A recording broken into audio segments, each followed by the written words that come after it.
ఈరోజు మనం క్యాబేజ్ పకోడీ చేసుకుందాం. దానికి కావాల్సిన వస్తువులు క్యాబేజ్, పసుపు, పచ్చిమిర్చి, అల్లం వెల్లుల్లి పేస్ట్, ధనియా పౌడర్, జీలకర్ర, కారం, ఉప్పు, కరివేపాకు, బియ్యం పిండి, బేసన్. ఇప్పుడు క్యాబేజ్లో కొంచెం పసుపు, కొంచెం ఉప్పు వేసుకొని బాగా కలుపుకుందాం.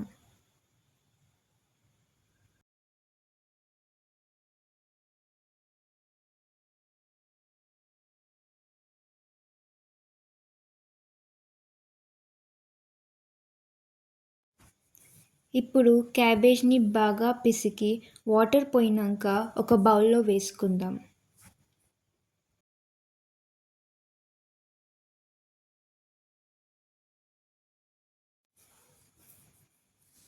ఇప్పుడు బాగా కలుపుకున్నాక దాంట్లో పచ్చిమిర్చి, కరివేపాకు,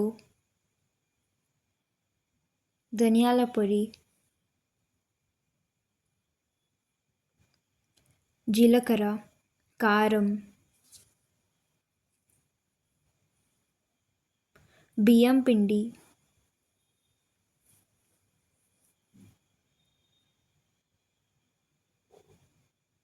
అల్లం వెల్లుల్లి పేస్ట్ మరియు బేసన్ వేసుకొని మరి మంచిగా కలుపుకోవాలి. ఇప్పుడు స్టవ్ ఆన్ చేసి బాండిలో ఆయిల్ పోయాలి.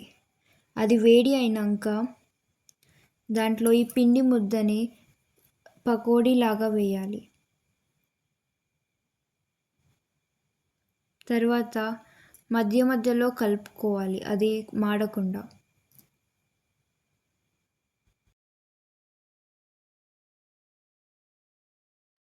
వేడి వేడిగా క్రిస్పీగా క్యాబేజ్ పకోడీ రెడీ.